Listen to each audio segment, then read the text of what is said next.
Payshanba kuni Gollandiya parlamenti ovozga qo'yilgan taklif loyihasini ma'qullab, Uyg'ur musulmonlari uchirgan muomalaning irqiy qirg'inchilikqa barobar ekanligini jakarildi.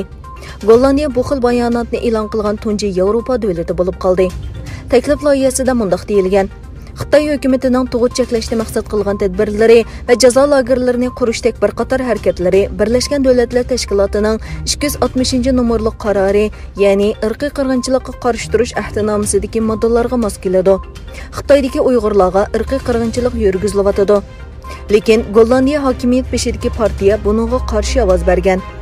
Oldingi kunlarda Kanada parlamenti Xitoyning Uyg'urlarga yurgizayotgan zulmlarni irqiy qirg'inchilik deb tonigan edi. Ondan burun Amerika Tashqi ishlar ministrligi bu haqda bayonot e'lon qilgan.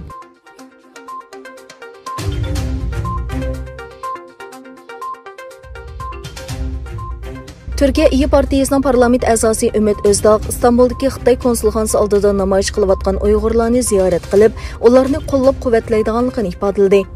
O'tgan yili 12 ayning 18-kundan buyon Xitoyning İstanbuldagi konsulxonasi oldida jam bo'lib, "Oilam qayerda" degan shior bilan norozilik namoyish olib berayotgan Uyg'urlarning norozilik harakatlari izchil davom qilmoqda. Bir qancha yildan buyon Sharqiy Turkistondagi urug' tuqqanlardan xabar ololmagan namoyishchilar urug' tuqqanlarining oqibatlaridan andish qilib, Xitoyning İstanbuldagi konsulxonasini bu haqda javob berishga qistamoqda. Gerçi Türk saqchilar Uyg'ur namoyishchilarni Xitoy konsulxonasiga yaqinlab berishga to'sqinlik qilayotgan bo'lsa-mu, ammo namoyishchilar Xitoy konsulxonasiga yaqin joydagi dengiz bo'yida norozilik namoyishini davom qilmoqda. 2 ayning 25-kuni Türkiye İyi Partiyasining parlament a'zosi Umid Özdağ va bir qism muxbirlar Xitoyning İstanbuldagi konsulxonasi oldida namoyish qilayotgan Uyg'urlarni ziyorat qildi. Parlament a'zosi Umid Özdağ Uyg'urlarni qo'llab-quvvatlaydiganligini ifodaladi.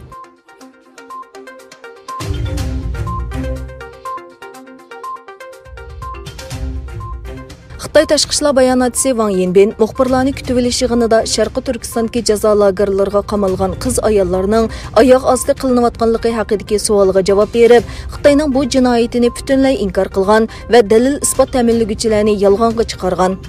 U yig'ilish lageridagi ayollarga qaratilgan jinsiy parokandachilik va qiyin qissa haqida BBC'ga muhim uchurlarni ta'minlagan Tursunay Ziyovuddin bilan lager shohidi Zumrat Davud xonimning suratini ko'rsatib turib, ularning ko'plagan yolg'on uchurlarni tarqatganligini, azaldan jazo lageriga kirib boqmaganligini aytgan. Kuzatuvchilar Xitoyning har fursatda butun kuchi bilan Sharqiy Turkistondagi jinoiy qilmishlarini yoshirish uchun tirishayotganligini, lager guvohchilarining Sharqiy Turkistonning haqiqiy vaziyati to'g'risidagi bayonotlarining xalqaro jamiyatning diqqatini tortib ta'sirlantirganligini, Xitoyning bu xil tuhmat tashviqotining unumsiz holatda turganligini ko'rsatdi.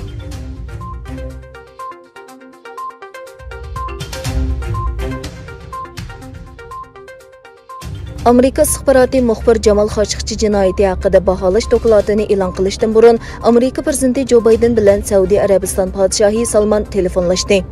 Oqsaroyning munosabatlik bayonoti qaraganda, prezident Jo Bayden Saudiya Arabiston podshohi Salman bilan hamkorlashib, ikki davlat munosabatini imkon qadar kuchli va ochiq qilishga tirishadiganligini aytgan.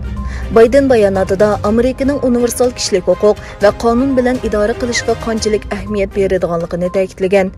İki rahbarning Amerikaning Saudiya Arabistonni Eron bilan munosabatlik guruhlarning hujumidan mudofaalanishda qo'llash va'dasini muzokara qilganligi ko'rsatildi.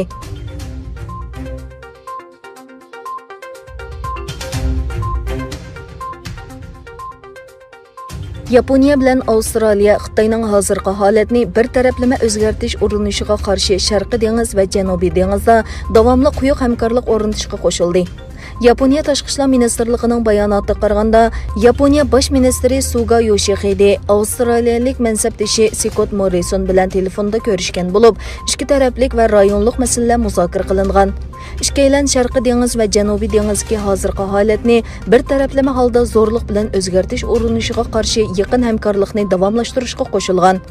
Suga Amerika, Avstraliya, Hindiston va Yaponiya o'rtasida shakllangan Xitoyga qarshi birasmiy ittifoq deb atalgan 4 davlat ittifoqining ahamiyatini ta'kidlagan.